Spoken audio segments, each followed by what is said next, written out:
Hello everyone, my name is Kuldeep Singh Rathore and welcome in engineers वाला platform. Guys, आप सबको पता है आप लोग के लिए जो भी इंपॉर्टेंट नोटिफिकेशन अपडेट या इन्फॉर्मेशन होती है टाइमली बेसिस पर आपको प्रोवाइड कर दी जाती है इंजीनियर्स वाला के प्लेटफॉर्म पर। तो गाइस, आज का जो नोटिफिकेशन आया है वो garden reach ship builders engineers limited की तरफ से आया है, जो कि government of India ministry of defence के अंदर पे वर्क करता है। यहाँ पर इन्होंने वेरियस सुपरवाइजर्स की पोस्ट यहाँ पे निकाली है, जिसके ऑनलाइन एप्लीकेशन फॉर्म 22 मई 2025 से स्टार्ट हो गए और लास्ट डेट इनका 12 जून 2025 रहने वाला है। तो यहाँ पर देखिए अलग अलग ग्रेड की वैकेंसीज है। तो ये जो है इसमें एक्सपीरियंस की नीड है, तो ये वैकेंसीज में भी एक्सपीरियंस की नीड है। आइदर डिप्लोमा वाले स्टूडेंट्स अप्लाई कर सकते हैं। यहाँ पे फ्रेशर्स के लिए भी अवेलेबल है, ये भी वैसे एक्सपीरियंस के लिए वैकेंसीज है। तो कई सारी वैकेंसी इन्होंने एक्सपीरियंस कैंडिडेट के लिए निकाली है और बाकी इन्होंने कुछ वैकेंसीज जो है यहाँ पर अलग अलग जो डिफरेंट डोमेन में है वो भी यहाँ पर इन्होंने ओपन कर रखी है। तो यहाँ पर अगर आप देखोगे जो नेक्स्ट यहाँ पे सुपरवाइजर S1 ग्रेड की जो वैकेंसीज आपको देखने को मिल रही है उसमें भी कोई एक्सपीरियंस नहीं है। यहाँ पर सुपरवाइजर S1 ग्रेड आप देखोगे जिसमें पे स्केल 23,800 से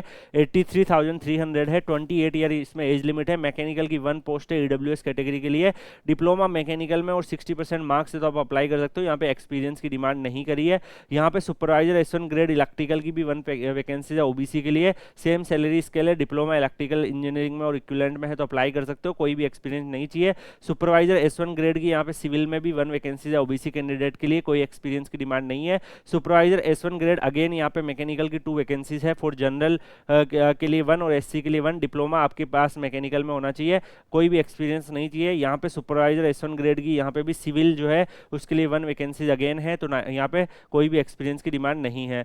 ऐसे आप यहाँ पे देखोगे तो अलग अलग जो है इन्होंने और भी वैकेंसीज का अनाउंसमेंट कर रखा है। टेक्नीशियंस की भी वैकेंसीज का अनाउंसमेंट कर रखा है, उसमें डिप्लोमा अगर आपका इलेक्ट्रिकल इलेक्ट्रॉनिक्स और टेलीकॉम इंजीनियरिंग से रिलेटेड है तो आप अप्लाई कर सकते हो। बाकी डिजाइन असिस्टेंट की वैकेंसीज भी यहाँ पर अवेलेबल है, जिसमें आप देखोगे मैकेनिकल की 5 वैकेंसीज यहाँ पर डिजाइन असिस्टेंट की आपको देखने को मिल रही है, जिसमें आप डिप्लोमा आपके पास जो है मैकेनिकल इंजीनियरिंग और इक्विवेलेंट है तो आप अप्लाई कर सकते हो। कोई भी एक्सपीरियंस नहीं चाहिए। इसके अलावा यहाँ पर डिजाइन असिस्टेंट में इलेक्ट्रिकल की भी 2 वैकेंसीज है और डिजाइन असिस्टेंट में सिविल की भी 2 वैकेंसीज है। तो गाइज अलग अलग तरीके की वैकेंसीज इन्होंने निकाल रखी है और यहाँ पर कुछ वैकेंसीज एक्सपीरियंस के कैंडिडेट्स के लिए, कुछ वैकेंसीज यहाँ पे फ्रेशर्स कैंडिडेट के लिए। जो फ्रेशर्स वाली है वो मैंने आपको यहाँ पे बता दी है। ऐसे यहाँ पे डिजाइन असिस्टेंट S1 ग्रेड की देखोगे तो यहाँ पर भी 4 वैकेंसीज है, कोई एक्सपीरियंस नहीं है, डिपार्टमेंट डिप्लोमा मैकेनिकल इंजीनियरिंग में होगा तो अप्लाई कर सकते हो। ऐसे यहाँ पे design assistant S1 grade electrical की भी 2 वैकेंसीज है, यहाँ पे भी डिजाइन असिस्टेंट S1 ग्रेड की सिविल की 2 वैकेंसीज है। तो ऐसे ही आप यहाँ पे सुपरवाइजर S1 ग्रेड की देख सकते हो। डिप्लोमा इन मैकेनिकल जो है वो उसकी आपके पास यहाँ पर वैकेंसी दिखेगी। तो ये कॉन्ट्रैक्चुअल बेसिस पे यहाँ पे क्लियरली मेंशन किया हुआ है, जो ऊपर जिनमें मेंशन नहीं किया वो आपकी रेगुलर जॉब है, ठीक है। तो यहाँ पे अलग अलग वैकेंसीज का अनाउंसमेंट है, आप मल्टीपल वैकेंसीज देख सकते हो, जिसमें इन्होंने यहाँ पर वैकेंसीज का अनाउंसमेंट किया है, जिसमें जो भी SC ST और OBC PWD कैंडिडेट है उनको जो भी गवर्नमेंट की गाइडलाइन है उसके हिसाब से एज रिलैक्सेशन भी दे दिया जाएगा।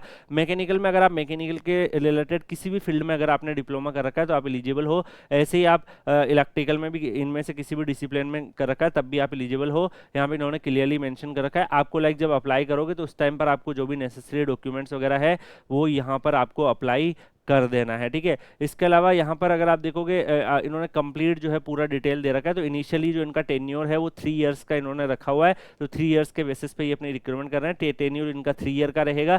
इसके अलावा यहाँ पर जो है कुछ उससे भी कम है तो उसमें फिक्स टर्म कॉन्ट्रैक्चुअल लिखा हुआ है। रिटर्न टेस्ट ये लोग अपना कंडक्ट कराएंगे, जिसका सिलेबस वगैरह आप यहाँ पे चेक कर सकते हैं। यहाँ पर कोलकाता एंड रांची में इनका जो है एग्जामिनेशन कंडक्ट होगा। बाकी और भी डिटेल्स अगर आप यहाँ पे देखोगे कंप्लीट इन्फॉर्मेशन इन्होंने दे रखी है, किस किस एरियाज में आप जो है प्रैक्टिकल ट्रेड टेस्ट आपका नॉलेज जो टेस्ट है ट्रेड टेस्ट वो किस में होगा।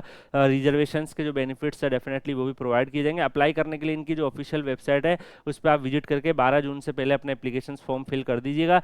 एप्लीकेशन फॉर्म अभी एक्टिव है और आपकी एनुअल CTC लगभग 8 लाख के आसपास रहने वाली है, तो वो भी इन्होंने मेंशन कर रखा है कि अप्रोक्सीमेटली आपकी CTC जो है 8 लाख के आसपास जाएगी। बाकी गाइज ये जो PDF है आपको Kuldeep sir _PW Telegram channel पर प्रोवाइड कर दी जाएगी। आप लोग Kuldeep sir _PW Telegram channel join कर लीजिएगा। बाकी भी आपके करियर से रिलेटेड जो भी जॉब वैकेंसीज अपडेट इन्फॉर्मेशन आएगी वहां पर हम लोग देते रहते हैं। मिलते हैं नेक्स्ट वीडियो में किसी और अपडेट या इन्फॉर्मेशन के साथ, तब तक के लिए goodbye, take care, see you.